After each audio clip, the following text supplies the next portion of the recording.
Yes, words are very, very powerful. And they're not just powerful to the person receiving them from us, but they're powerful to us as well because they change our mindset about how we engage another human being.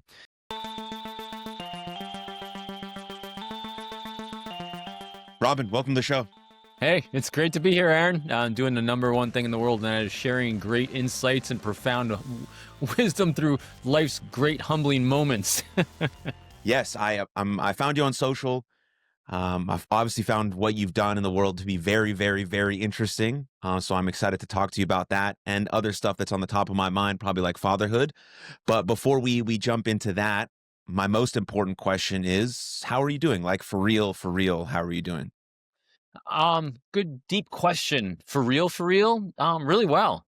When as just telling my wife a few minutes ago, yeah, as we get older, our brains become calmer.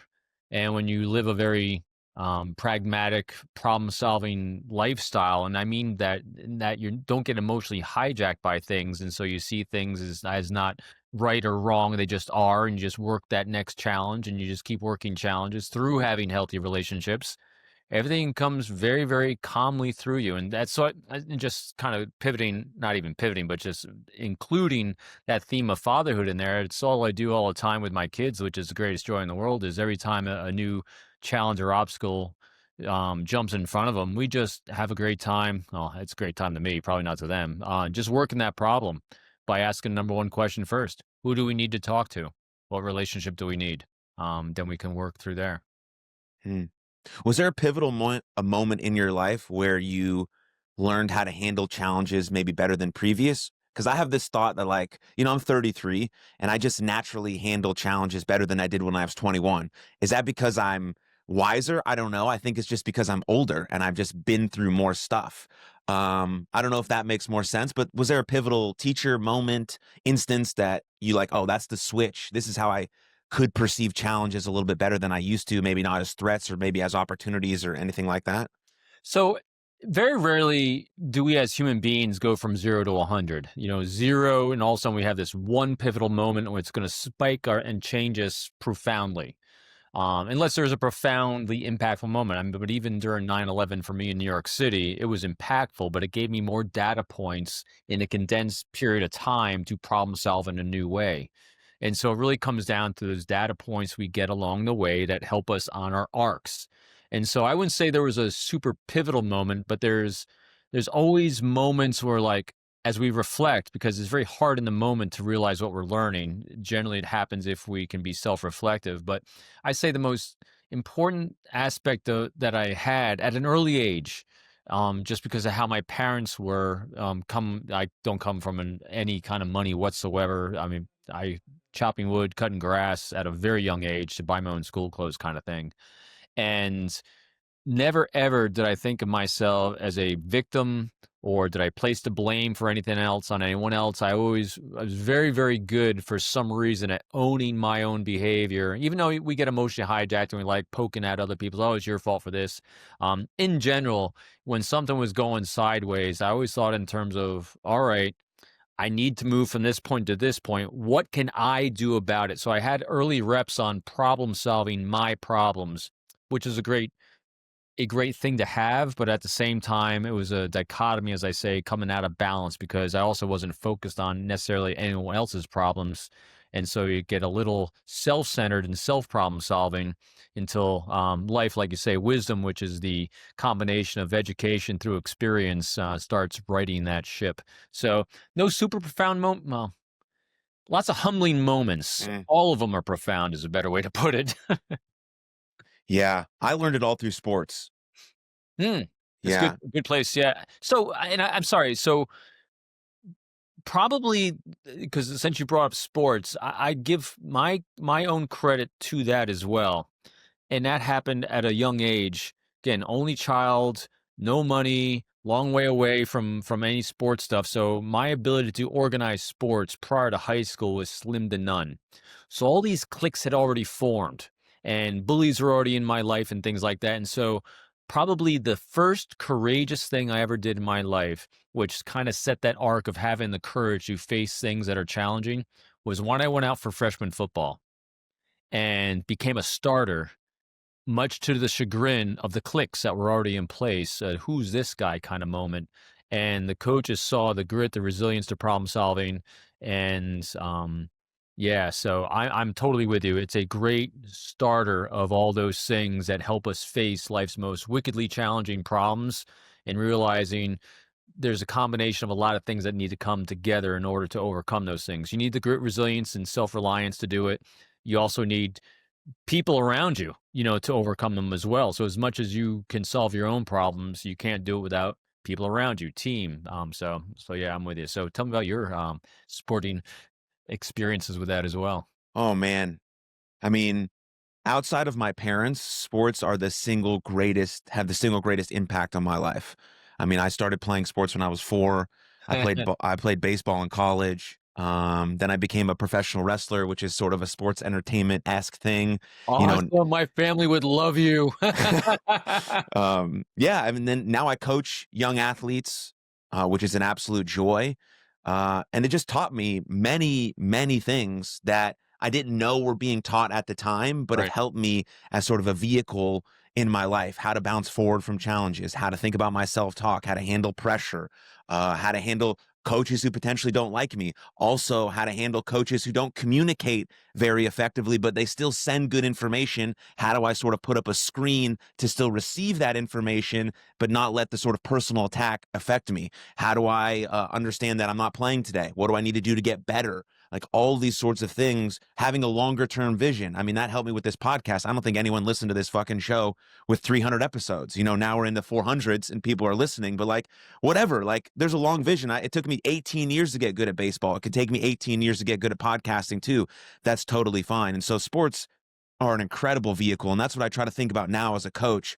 How am I communicating? How is my message being displayed? It's one of the reasons why I wanted to talk to you, because I think sports are very powerful, but one of the things that are a huge detriment could be a coach who does not know how to communicate. He doesn't show the care first. He just attacks and criticizes. Mhm. And so my point being is, like, you have these 4 keys to communication, which are Right. basically, from what I understand, sort of your bedrock, your foundational piece where everything sort of builds from there.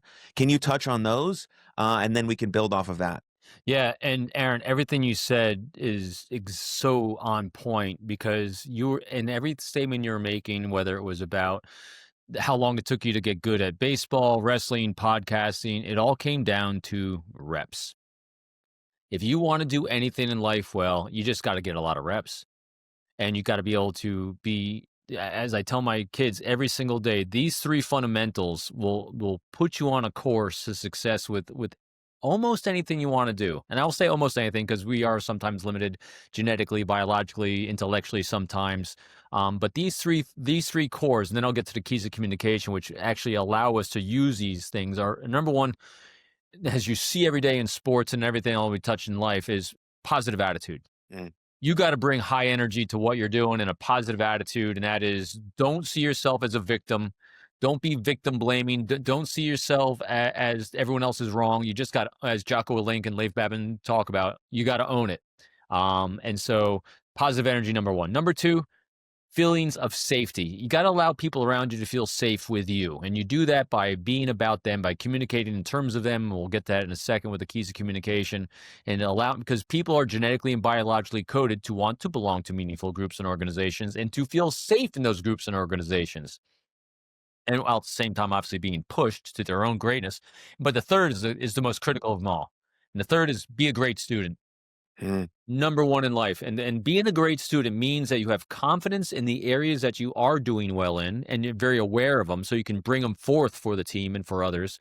At the same time, though, having a lot of great self-talk, knowing your gaps, knowing your blind spots, so you can be a great student. And you put it so well, in the fact that you don't have to necessarily like the messenger, but the message might be extremely profound for you. You have to let go of your subjective liking or disliking of an individual and look at the core content.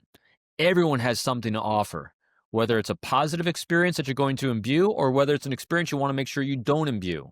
And so everyone has great core content to share, and a great student will be a beautiful filter, absorbing what they need to do to fill their own blind spots, as well as learning how to be that better resource for that team mentality. So those are the three critical things. Now back to the second, which is about how to inspire someone to feel safe with us, safe in their environment. Genetically and biologically, we're all extremely predictable. We're seeking safety, security, and prosperity for ourselves and those we care about in our lives. And part of that safety, security, prosperity is we want to feel safe. Fear is the greatest motivator of all human beings. And so how do you avoid people feeling fear? You inspire them to feel safe with you. And you do that by making the conversation about them.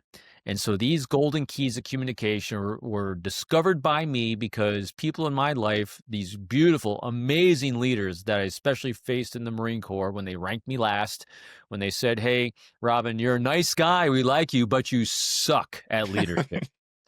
And when that kind of hits you and you're like, what is he actually talking about? I was owning it. It's like I was ranked last out of all these second lieutenants, and this Marine Corps major says, you just need to be a better leader. And I said, all right, I own it.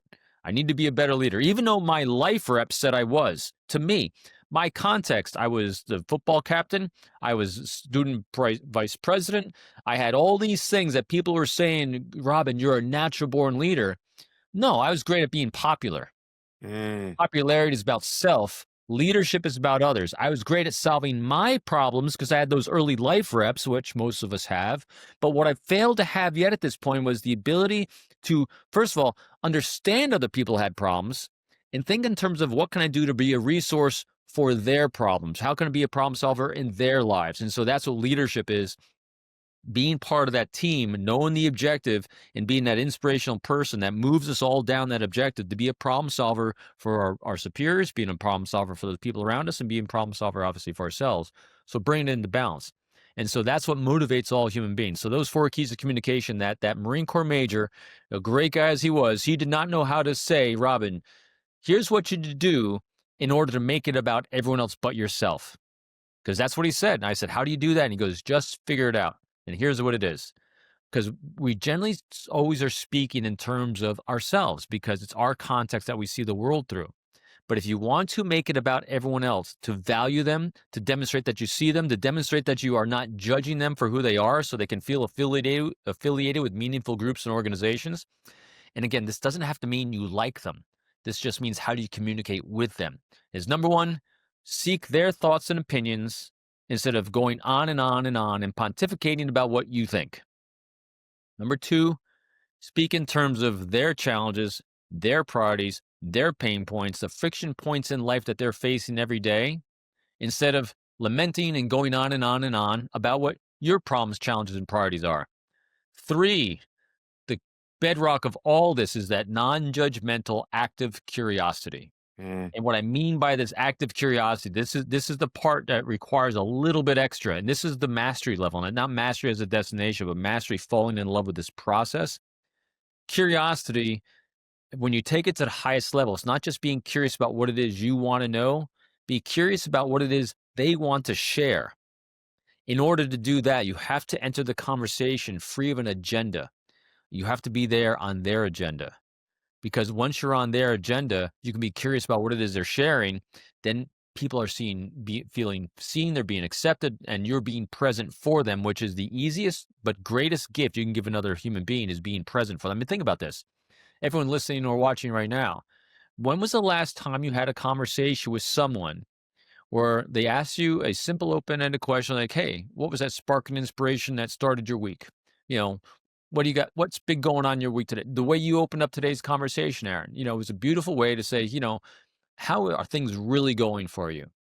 And then you listen to that answer, free of an agenda, and then you riff and follow up with what they said. So you're going on their journey by being curious about what journey they want to go on. That's what I mean by that non-judgmental active curiosity. And then when they're sharing, you cannot sit there and then place your own morals, your own ethics, and your own decision-making process on them and judge it in some way. Because as soon as you do that, what's happening? Shields up, no sharing, and no relationship, no problem solving, nothing.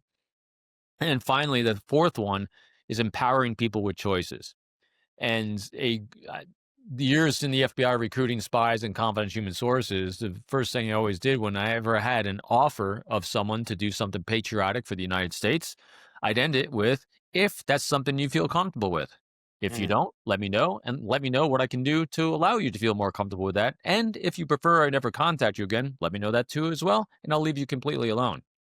That word if empowers people with choice. When people feel they have a choice, they have situational awareness and they feel safe. So those are the four keys that shift the conversation completely from yourself to the other person. Meanwhile, you can have the exact core of the message and the things you want to say, but instead of saying it in terms of you, you say it in terms of them. So say you're a coach. Say you have a directive, and it could be something simple. Granted, I know we have to sometimes, do this, do this, do this, do this. But in those moments when you can take that pause and say, hey, instead of, today we're going to hit the sled and we're going to hit the sled for 20 minutes. So what do you guys think about hitting the sled for 20 minutes today? What do you think it's going to do for us? See, just that. And no matter what they say, we're hitting the sled. But now you're actually they're part of that decision process. Now they can actually contemplate what we're going to get out of it today. And then you can follow up with another question. Well, do you think we're going to get this and this and this out of it? That's why we're doing it. Do you think that's a good idea? Or do you think there's another way to get that same skill set we need? If not, I'm here to listen. But either way, we're hitting that sled today. Mm-hmm. Instead of saying, do this because I say to. Right. Just a little twist. Took like 15 extra seconds. Now, granted, if you have a reservoir of goodwill and trust, you don't have to do that anyway. But if you're looking for a little bit of a nudge of a buy-in today, if the energy's a little off and you want to have that little bit more energy boost because people are feeling a little disconnected, maybe not feeling like anything, that little bit of language shift in there, all you're doing is taking the same core, packaging it a little bit more effectively for the person you're delivering it to. Yeah, I have a pretty good example of that. I was in college and we would do weightlifting, and our coach, usually on the days where he saw the team was like a little bit dragging, maybe we had a couple games, in the workout plan, he'd have, your choice of exercise. What do you want to do here? We'd have to do something that was still Right. part of the workout. You got to hit lower body here, but it's your choice. And it just gets you just a little bit more juice because some like fucking dude is not telling you what to do all the time. You're like, oh, okay, I can do my favorite exercise. You put a little bit more effort into it and you're still getting the same benefit that the coach wanted Yeah. you to get. He's just sort of influencing you or inspiring you, let's say, to use your Right. word, to do the thing that you need to be doing, but you're getting inspired because you have that choice. And so I find that to be absolutely accurate, even in my own life. Yeah, and then think about this too. So, and what a great opportunity. So, say you give someone a couple of choices, and then the performance comes out like this. And then you can then have a conversation. It's like, all right, here's your performance after we did these exercises and after we did these drills. Are you satisfied with the performance you had, or aren't you? And if you're not, do you think the choice you made in the exercise you did was effective or not effective? And what do you think you need to do differently next time to improve that performance? So, again, the result, they completely own the result because it's their choice that gave them the result they had. So you tell me, you want to get better, you don't want to get better, because here's the options you have. This didn't work as effectively, or it did. Either double down and do more of this, or what choice do you want to make? Here's what I'd recommend, because your choice seemed to fall right here. Here's my recommendation. If you want to try this, we can do a science experiment, see what that result is next. So that's what life is, because we can only do a great science experiment if we start getting in reps. Mm. Yeah, the reps part is such a powerful thing, especially when learning how to communicate. That's one of the joys of doing a podcast, right? Like, Yes, you get better. there is no other time throughout my day except when I'm really talking to my wife, which is just as important, probably more important, where I'm having an uninterrupted conversation. My phone is nowhere near me. Nothing else is happening except me and you and this chat. And I got to really focus on being curious about what you say, not trying to anticipate your next words, actually listening, trying to be curious, which I come into the conversations curious, or else I wouldn't want to talk to you to begin with. But like, my point being is like, then I heard this podcaster say, well, everyone can do that in their life. What if you and a friend decided once a week that you were going to meet up and put someone's phone down in the middle of the table, press record, everything else was out of the room, and you just riffed for 30 minutes. And then you can listen back to it sort of like game tape and see if you stumbled over your words or how your communication was or what your perceived language was, but you're there with that person, just like being there. And it's so hard nowadays because we have so many different distractions, but It's also never been easier to get ahead. That's what I tell my young people. Like, man, if you can get in some deep work and really focus on things, like you're going to get much farther ahead than anyone else who's distracted by 47 different things at one time. And you're not really that much better. You just perceive to be that much better because you're putting in the reps and the time and you're actually focused on this singular pursuit. But I think that podcasting reps type of thing is like a very powerful, let's say, practice you could potentially do to learn these types of skills. Aaron, 100%. Since I retired from the FBI in 2018, and I can't even count. I didn't keep track of the number of interviews and recruitment ops and all those things I did for that career, plus the Marine Corps before that. And I can tell you, when I was running my own podcast, I never got better faster than recording yourself, editing yourself, and trying to get better as you're embarrassing yourself to yourself, doing your own podcast. I think it's probably one of the greatest learning tools people can do to learn how to focus on another human being is to try to focus on another human being, record it, and then critique it and get better at it. So I am so on board with everything you just said. It's the greatest learning tool I think we can give ourselves as human beings, and the easiest as well. Yeah, you got to get past the I think my voice is cringe level. And so here's the funny thing on that. You will actually get used to hearing your own voice. I hate using those I say, I'm so sorry, between podcasting, TV appearances, other shows I'm on, you start hearing your voice so much. I actually sound myself exactly I sound like when I watch myself. So it's pretty interesting. And it's almost watching a different kind of it's almost watching someone different, even though it's you, but the voice, that's difference that people hear when they actually watch themselves for the first time, that goes away, believe it or not. You actually sound exactly like you do to yourself after a while. It's so funny. Yesterday, I had my wife do like a voiceover for me because she's British and her voice sounds cool, and I wanted to change up my. Oh, so good. Yeah. And she listened back to it and she was like, "Oh my God, it's disgusting. I hate it." I'm like, "What are you talking about? This is absolutely gorgeous. Your voice is like perfect." And she's like, "Well, I just, she doesn't talk on the internet all the time like I do. She only talks to me and doesn't hear her voice back very often. So it's just so funny. Like, I perceive her voice to be just absolutely magnificent, beautiful. She's been in America so long now, though, like she sort of has a British twang-ish, but Right. like, certain words really come out. So I think it's lovely. And she's like grossed out by her own voice. It's kind of funny. It is. And think about that. Texas, British twangish. There you go. Yeah. Yeah. So speaking of communication and words, I mean, I know you just really emphasize the value and the power of words. Has this always been the case for you? Or did you realize this when you're in the FBI, how powerful your word choice could be in sort of getting someone potentially to accept the position or do what you needed them to or anything like that? That's a great question. And it's a great question to me because I wouldn't say there was one profound aha moment in there, but it was a condensation of probably one or two. So yes, words are very, very powerful, and they're not just powerful to the person receiving them from us, but they're powerful to us as well because they change our mindset about how we engage another human being. And so what I'm thinking about, and I think this is what you're getting to on this as well, is I remember I did, without realizing it at the time, I was doing a lot of reps engaging with human beings that I had to build a relationship with. Because when I work counterintelligence, especially in New York City, if a conflict broke out somewhere in the world, you have to interview everyone from that country that's here. And I'll tell you what, there's typically hundreds, if not thousands of people from every country in the world that are in New York City. And when you're working in the FBI counterintelligence, you're going to interview and try to make a relationship, a beneficial relationship with everyone you talk to. So you're going to get a lot of reps in. And then I got on our behavioral team for counterintelligence, and you were strategizing human engagement, so all these different people. And I remember when I got these reps of non-judgmental communication as a FBI agent, having to interview all these different people, because as soon as you start having any kind of leakage, I call it, of not liking someone or disagreeing with someone or judging their ethics and morals or their country they're from, that leakage, just look at me non-verbally. A little bit of sneer of the nose, a little bit of lip compression, a little bit of tension, a little bit of stress coming out. People pick up on that. You're going to lose any kind of chance of trust in a relationship if you have leakage of what you think negatively about another human being. So it's not just the words we're saying. We have to have congruence about what we're feeling about them as well. That's where the reps come in. So when I got on the behavioral team and then eventually took it over, We used to, and they might do it now, I don't know, and a lot of agents do this, a lot of investigators in the law enforcement do this. A lot of times people regard an individual they're going to have an engagement with as a subject of an investigation, as a target of an investigation. Oh my God, can you imagine? So, Aaron, here you are. I do what I love Einstein says, a thought experiment.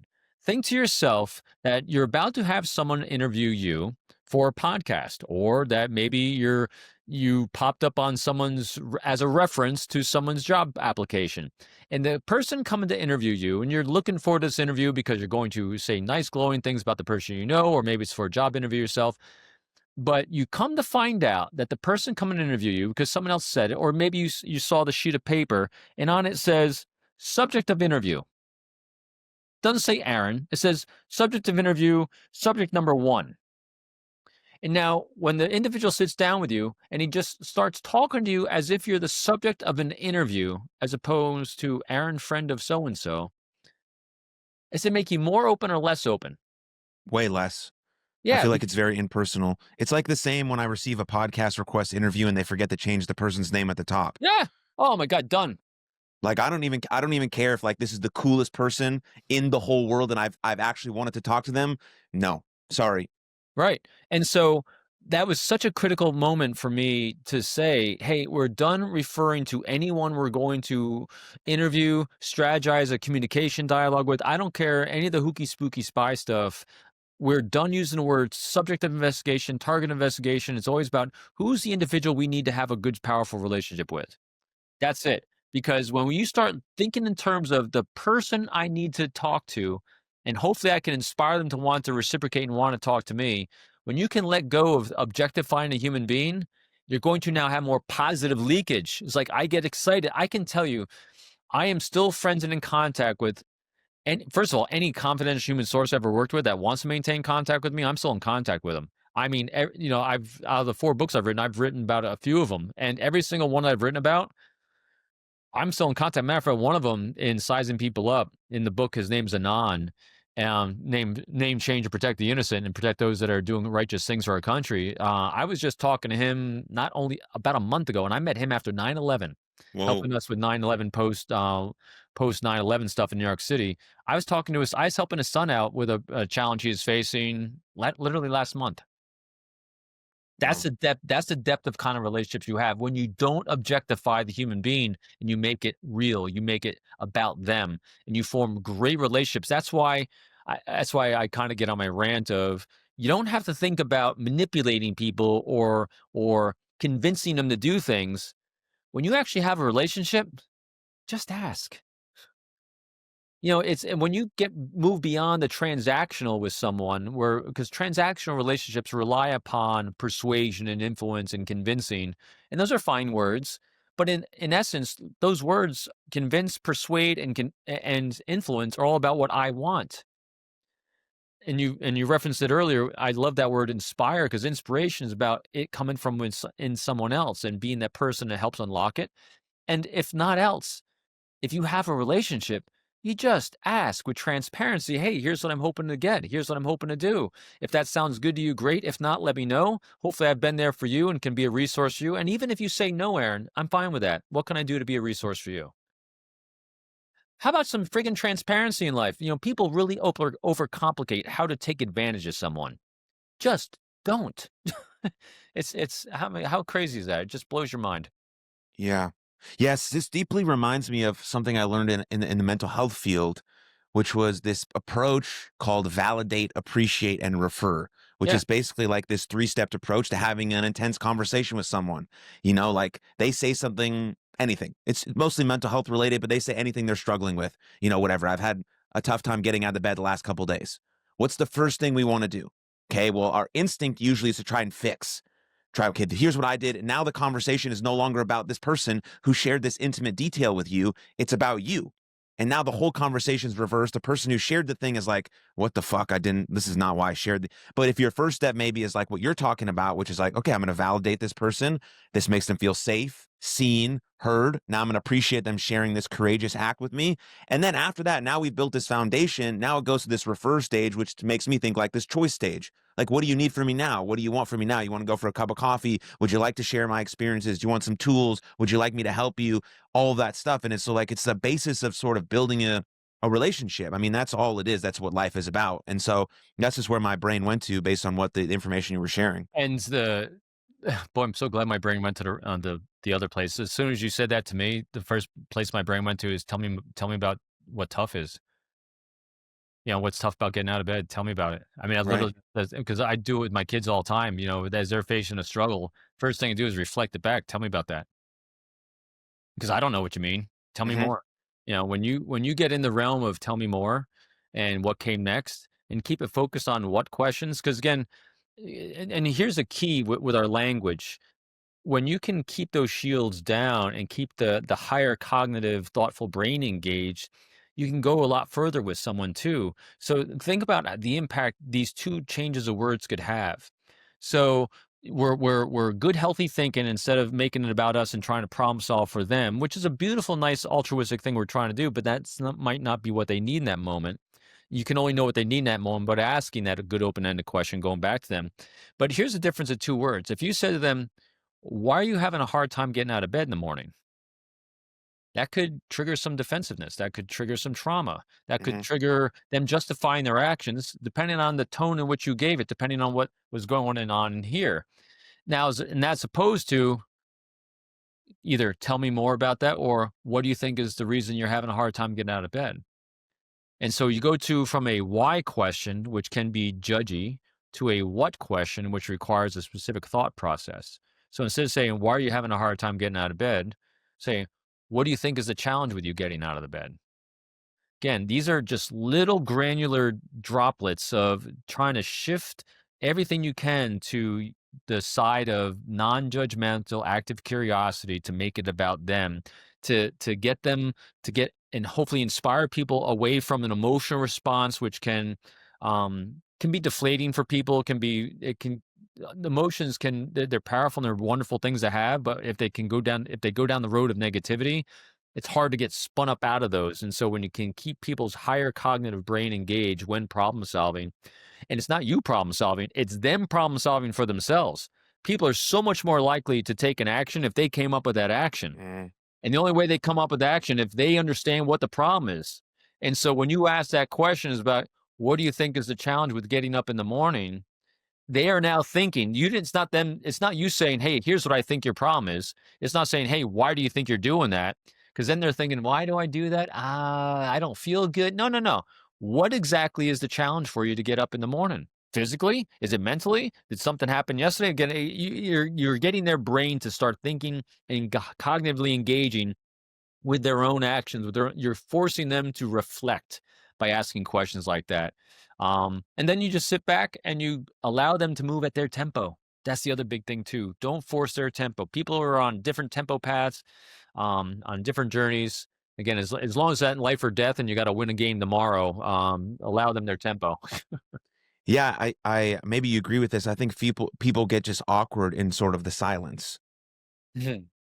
Like waiting for someone to say something. Are they going to say something? Should I interrupt them? Should I talk now? Like, just sometimes, I mean, at least for my most challenging moments that I've ever been through in my life, the most supportive thing that anyone ever did for me wasn't the words they said. It was just them being there, like Yep. literally there. And it maybe 20 minutes before I even said a word, like, okay, this is how I'm feeling. And I think people have a hard time with that because we want to fix, we want to say something, we want to have the right words, but sometimes the words are just, "Yo, Robin, I'm here, bro. Whatever. We're sitting here together in the dark." And that's a pretty cool feeling to know that someone's got you there. And it's such a great and powerful example too, because the silence is exactly what they need. So people, when you start out demonstrating that you're there for them by asking that one question, if they're not responding right away, if they're not engaging right away, they're actually showing you and demonstrating to you what they actually need in that moment. They need time to reflect. They need silence. They need a slower tempo. And by allowing that to happen at their tempo, you're totally respecting them. You're totally making it about them. And so the hardest thing we have as human beings that are going to blow relationships sometimes is when we push tempos or we're not being transparent with the needs. And so, but pushing tempos, that's a can be really detrimental because everyone is operating in different, especially if you're extroverted, outgoing, positive affect kind of guy. Not everyone is going to be operating at that high intensity tempo. It can be extremely off putting. So your ability to kind of slow that down and be very comfortable with the silence of someone else's needs, very, very impactful. Did you learn all of these sort of communication techniques from certain type of training you got in the FBI, or did you learn just because you get a lot of reps, you found out what worked, and you yourself sort of conceptualized this is the right approach because I can see it working in a way better way than maybe what I was taught? Not to sort of, Yeah. talk Failure, shit about any failure, organization or anything, but failure, failure, failure, failure. I love failure because there is no failure. Every day is a great life rep. So one of the great things our brains does is we don't remember average days. It just doesn't work that way. Typical brains anyway. We tend to remember days that are either super challenging or super awesome. That is going to trigger emotional response either way. And so I have very memorable days, a lot of them because they were so challenging and I failed so majestically. And so those life reps. But I will say I've done so much reflection on this because we're always trying to figure out, how something works, why I work and why things don't work.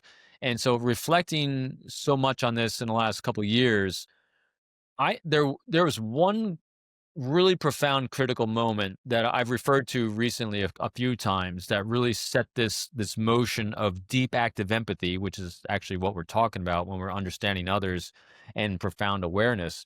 And it was my typical day job inside the FBI was trying to attempt Russian intelligence officers operating at the United Nations for a lot of, or AKA spies.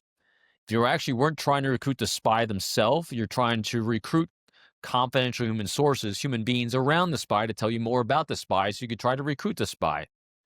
And all this requires a lot of knowledge of the human being. It requires an ability to communicate with a lot of people, not just that individual, but a team of surveillance specialists, language specialists, headquarters, supervisors, all this massive bureaucracy behind you to allow you to do one human interaction.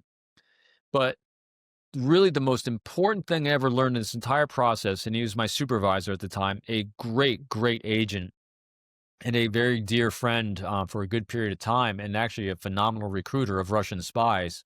The first time he came over and he took over our squad, I had an operation, and when you have an operation trying to do one of these highly critical things for national security, you have it all written out and say, hey, here's Sergei Ivanov, who I'm trying to recruit. Here's all the approvals I have. Here's his background. Here's this, and this. And here's what I plan on doing. Here's the operation. Here's how it's laid out. I plan on trying to have an engagement with him at this location. I'm going to say this. I want to say this. And based on my observations, based on my calculations, his response will be this. Because then we have to go to headquarters to get approved. We have to go to State Department, all these people, right? And I remember the first time I went to my supervisor and said, here's what I plan on doing. He goes, okay, say it to me. I go, say what? I said, I'm going to do, no. Don't tell me what you're going to do. Say it to me right now, out loud, go. Give me that recruitment pitch. I was like, okay. And I said, all right. And so the plan was to meet him on a street corner as he's coming out of the coffee shop for a cup of coffee or something. And I said, hey, Sergey, my name's Robin. Work for Special Services of the United States. I'd love to grab a cup of coffee and talk about some retirement options for you at some point. And my supervisor looks at me, nods like this. He says, here, give me your piece of paper. And he took that script out that I had and he just read it back to me. And he goes, so how you feel? And I go, that's pretty creepy. And he goes, then you're not ready. He said, so what's Sergei's daily life like? What's his wife like? What's his kids like? What kind of stressors does he have in his life? What bills is he paying? What are all these myriad of things in his life? What's his context? What's he going to feel when you walk up as a stranger on the street and utter those dumbass words to him? That was the first time I was really, really forced to understand the most critical question we asked every single time we wanted to do something, whether it's an interview, a recruitment, coach someone, So think about this. I'll put in the words of coaching here in a second. So the first question I always ask, so why should they want to be recruited by you? Mm, I can come up with all the reasons in the world why I think they should be recruited by me. From their perspective, why you? And so that forces you to see life through their optic, their lens, without judging it. A day in their we tell case agents, live a day in their life for at least 2 weeks, and then have someone walk up to you on the street like you plan on working up to Sergei Ivanov and say the same words and tell me how you feel. And if you can accept those words and kind of ponder what they're saying without being creeped out, you might be ready. And so in the world of coaching, so why should someone want to be coached by you? Why would someone want to be your teammate from mm, their perspective? When and I love Robin Sharma, another great author I love. You know, The Courage to Be no, Who Will Cry When You Die is the name of his one of his books I love. And he's got a great thought question. Think to yourself, who could you light up inside when you see walk around that corner? And you're like, oh, Aaron, we got to put this on pause, man. My son just walked in the door. My daughter just walked in. Time to go. My goosebumps. Look, I already got goosebumps thinking about this because my life is just lighting up because this person's walking around the corner. Are you that person for someone else? And if not, what do you need to do to be that person? mm. So that's why that reversing it was so profound. And that's actually what started me on that course of realizing we need to think very deeply about how the world sees us. And if we want to inspire someone to be on our team, collaborate with us, share information with us, I don't care what it is. You have to understand why they think they should. Yeah, that's very interesting. This is kind of funny. This is on topic, but it's kind of funny. There's this guy named Scott Galloway. I don't know if you follow him on social media, but he talks about young men a lot. Hmm. And he says all young men should ask themselves this question if they're trying to attract a woman. Say, would you have sex with you? I was like, okay. I mean, that's a good question. Like, have I Yeah, showered? Do I look okay? Like, what are all these, like, it's the same type of question you're asking. I want to ask myself that question about the kids I'm going to coach. Like, am I worthy for these young, hungry athletes to be coached by me? Am I doing the right things? Am I lining up my words and my actions? Or am I throwing the bucket of baseballs and then telling my kids not to throw their helmet? Like, that doesn't make sense. That yes, doesn't line up. Like, that's a really powerful question because you have to take a look inside and see if you're actually living by the values you think you're living by. And a lot of times we're not, but we can make those adjustments. We can make that adjustments to our interior life, the texture of our mind, the way we think about things, our perception.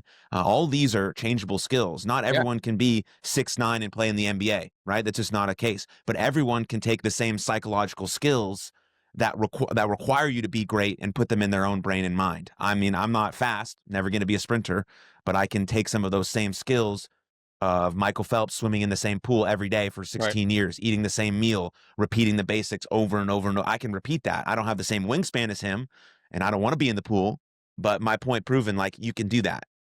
And it just takes reps and it takes humility and it just takes effort because people aren't looking for perfection because underneath we all know no one's perfect. And if you try to be perfect, you totally blow trust because it's no one is. And they're just looking for an effort. That's it. Just an effort with the humility to say that's it. And it's funny with all these sports references you're doing. It's I love it because I move a lot. I don't even call it exercise anymore at my age, but I move a lot. And one thing I do every day, I swim a lot. I Mm, swim, I walk, I run, and I swim about 2 miles a morning, and continuous. I just flip, turn, keep going, and I believe me, I am smoked in the pool by a lot of people.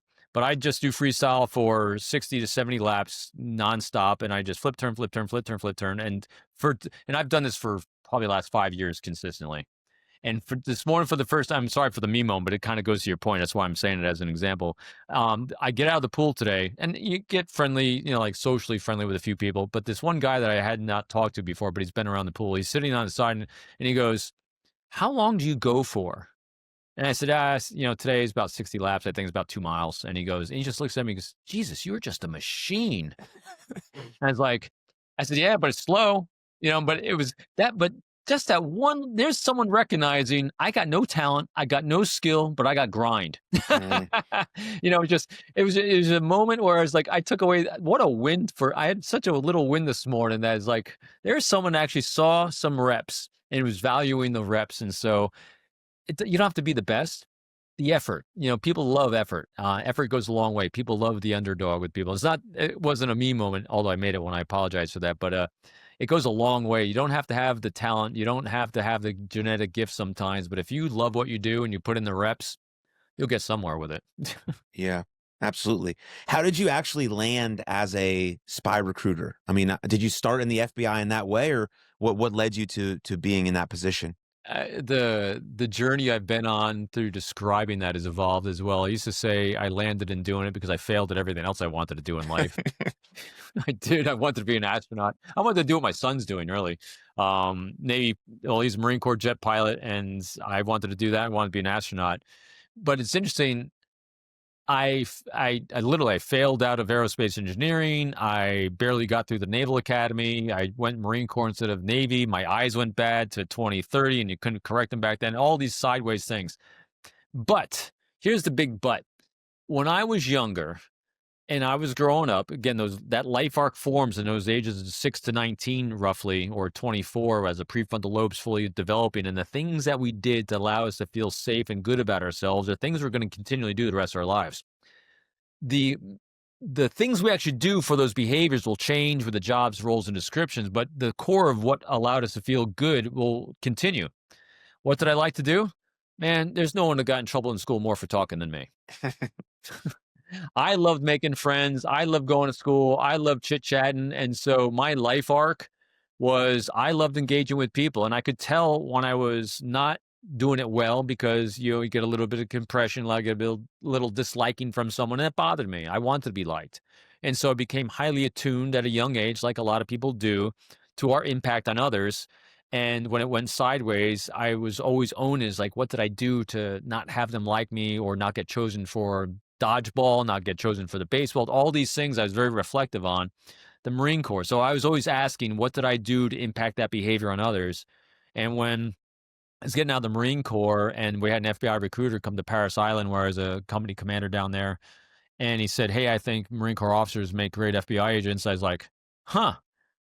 I asked two questions that a Gen Xer will typically ask, and that is, what's retirement like? Because he goes, well, all your military time counts towards retirement. I said, all right, 9 years going towards the FBI, great. And I said, what's the retirement rate like? Because I literally had no idea what the job was. And he goes, well, 95% of the agents that come on board make it to retirement. And I said, oh, they must like the job. I applied, I got in, and I got assigned to New York office in Manhattan. I had no idea what I was going to do. Back then, it was diversified, and you got assigned where you're going to get assigned. I went to firearms for the first time in New York, and you do this rotation in New York City on different squads to kind of get certifications and all those things first. And we had a bunch of guys at firearms with me that were on the Russian military intelligence recruitment squad. And I had no idea what that was. They saw a Marine Corps baseball hat on. They said, hey, you former Marine? I said, yeah. And they said, so are we. I said, really? What do you guys do? And they said, oh, we're all in this Russian counterintelligence squad. I go, huh, what the hell is that? Mm. And they said, well, we're mostly former military guys because we're all trying to recruit military guys from a foreign nation, Russians. I said, that sounds damn cool. And I applied at the right time. I got on the squad and I fell in love with it because every day was a new way to try to make a friend of people that did not want to be friends with you. And I had amazing Jedi Masters, mentors, and guides that really had this skill set down. And I was fledgling at it with a great desire to want to get better at it. That's how.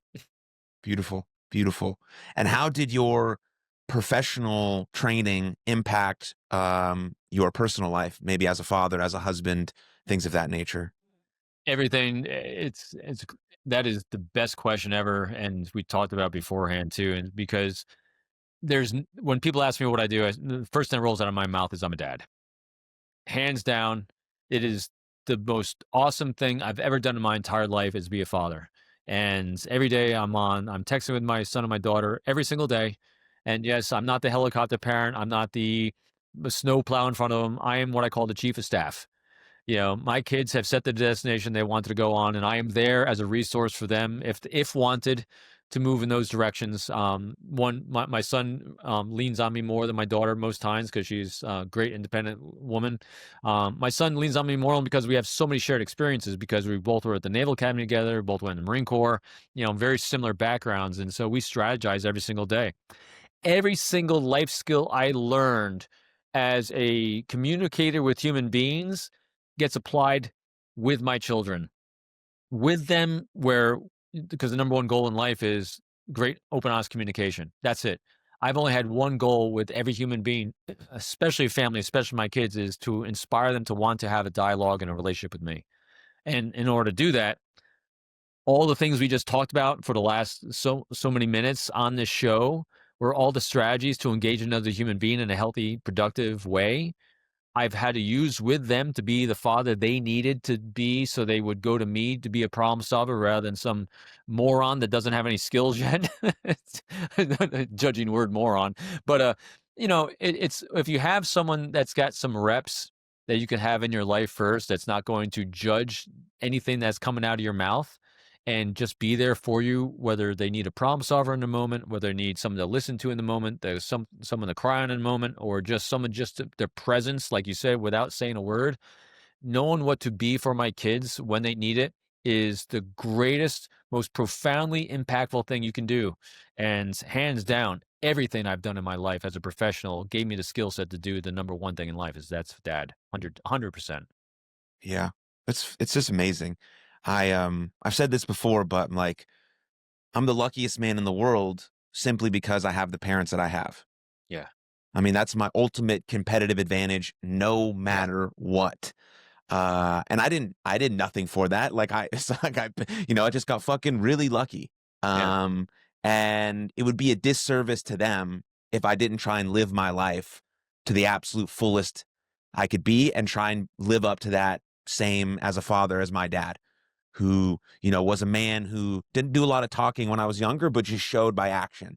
Yeah. Now we chat all the time and I got him in the gym and I got him taking supplements and he'd never been in the gym his whole life, been an engineer, real kind of nerdy guy. But now he's in the gym working out, doing all these types of things. But it's just it's a cool vibe.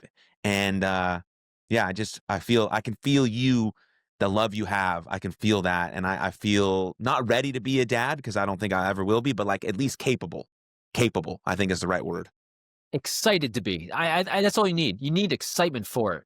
You gotta and I got Missy listening to you. I got my goosebumps going because you are giving your dad, hands down, the greatest gift you could give anyone. You are excited to be his son and excited to have him in his life. I thank my son and my daughter every single day for including me. Mm, There's no greater, and you get this. And here's my sports analogy. I am a diehard Yankee fan, right? I grew up in New York, and so we're all about professional sports. College is okay, but we were all in on professional sports. To me, watching my kids and having them share with me what the amazing thing. Listen to my daughter as a labor and delivery nurse, and listen to my son sharing stories about being a fighter pilot is like talking to a New York Yankee every single day that I can pick up a phone and call and talk to. It is the coolest thing in the world, and I am so thankful they're including me in their lives because you see it around you. Not a lot of that happens. And why does that happen? Because I'm excited to be their dad. I'm excited to be what they needed me to be, not what I want to be. I just want to be what they need and not to force what I think it should be. And that is where did I get that skill? Remember what I just say. So why would someone want to be recruited by me? mm, Why would my kids want me in their life? And I credit my wife for this. My wife, and she says she is, but I've never met anyone more under impressed with what I've done professionally in my entire life, which kept me extremely humble. Because every time I came home with a new opportunity to get promoted, to take a transfer, do all these things, she had one question. It was the greatest question she ever asked me, which kept me on a right mindset for being this dad centric figure. And she said, "So that sounds very nice. First of all, why you?" she's like, she's like so unimpressed, right? But the next question was, "All right, so that's nice. So does that mean you're going to be home more, or are you going to be home less? Because we don't care. We just want you home more. So you make the choice on whether you want to be a father that's present or not. We'll support you with whatever you do, but you make the choice on what you want to be." what a brilliant question. It was a great question. And I chose every single time, as much as it pained me because the Marine Corps wanted to conquer the world and be the galactic empire. It wanted to take the ego gratifying move professionally. And I did professionally okay. Could have probably done more. but the cost, no way. I am one of those rare people. I love these books I read because, that whole Who Will Cry When You Die book I mentioned, there's so many profoundly thought-provoking books that have you ever listened to anyone on their deathbed say, I should have worked more? I should have gone for that promotion. No. Or do they all say, I wish I'd done more time with the kids. I wish I had this kind of relationship. I'm very aware of that in my life at this age. I'm 57 this year, and I refuse to sacrifice any of that, anything, for some professional gain. There's nothing that's worth it. And so I live every day to be the father and the husband that the people around me hope I would be. And there's no, and it comes at a cost. I'm not making as much money as I could be, but you know what? Everyone always says, what would I pay for the health? What would I pay more for another moment? I'm paying it. I'm good. I'm completely good with the trade-off. I am always there, 100%, all in. Yeah. That makes me think of something that I heard you say that I want to ask you about. And you said, it's easy to be wealthy, just want less. What does that mean? What does that mean? What does that mean? Let's end on that. That is a Stoic philosophy. I love the Stoics, and yeah, it's easy to be wealthy. Just want less. It's as simple as that. So and I'll break it down even more granular, so it's less philosophical. Although philosophically is extremely sound. What society does and culture does is they give you a typical salary, and they give you enough salary to provide for basic needs. And then what marketing does is they market and try to sell you things just above what you make, so you covet and want more. And then they have the social proof around it saying, hey, you're not anything until you have this. And then once you reach that level, there's always another level above it. And so you're always chasing something because marketing strategies will put in your brain, you won't feel whole, you won't feel complete unless you have this material thing. You won't have this experience. You won't do all these things you have to pay money for. So you're constantly chasing material wealth. You're constantly chasing materialism because that's what the cultural norm is saying you have to do to gut appear. But here's the code hack. All you got to do is say, and it's the toughest thing to do, I have enough. Oh my gosh. When you can say I have enough, the world is easy. And here's what enough is. I remember when I was applying to come in the FBI, it was a painful process, and it required a lot of patience because I was getting out of the Marine Corps. I was actually out of the Marine Corps, and the FBI hadn't hired me yet, and my wife is pregnant. And I had a great Marine Corps colonel say to me, as I'm saying, I should just give up on this FBI thing. I got to take a job, working at 7-Eleven. He goes, no. He goes, what are your basic needs? He said, food, shelter, healthcare, because your wife's pregnant. He said, do you have a roof over your head today? I said, yes. He goes, do you have food? I go, yeah, we're on food stamps, I think, but yeah, we're okay. And he goes, good. And do you have healthcare? I said, yeah, my wife's going to a free clinic until I get a job. And he goes, yes. So your critical needs are met. Patience. Don't sacrifice a horrible tomorrow because you're impatient today. And so patience paid off. And so always think in terms of, what are my critical needs? What are your needs compared to your wants? You keep those wants down. Like, my wife and I are hilarious. The temperature we keep our house at, both in winter and summer, just to save an extra dollar here, an extra dollar here, we can. But why? I could go into such stupid details about what we do just to be happy with less. Because when you're happy with less, you have abundance of wealth. Because the real wealth comes in the relationships that you have that you don't have to be chasing money for and sacrificing a relationship. So that's why it's easy to be wealthy, just want less. Yeah, I think it's beautiful. I think it's absolutely beautiful. Robin, thank you, man. I appreciate you. I appreciate the work you're putting out to the world. I'm super fucking excited that I stumbled upon you on the internet. What a great place to find cool people. So, and it was very awesome to research your work and listen to you. And this conversation was great. So thank you very much. Thank you, Aaron. For everyone listening, please do the number one thing you can do for Aaron that puts a lot of time and effort into these things. Like, subscribe, and pass it along to someone else, because that's what matters most. He's doing amazing work on finding profoundly impactful people. So if you took one nugget away, thank him and by passing along to others. So thanks again, Aaron, for having me on. Appreciate it. Absolutely. My pleasure. Thank you very much for tuning into that episode. And if you enjoyed it, click right here for another full-length episode of the podcast. And please don't forget to subscribe. But most importantly, above all else, please take good care of yourselves and others. And I'll see you next time. Lots of love.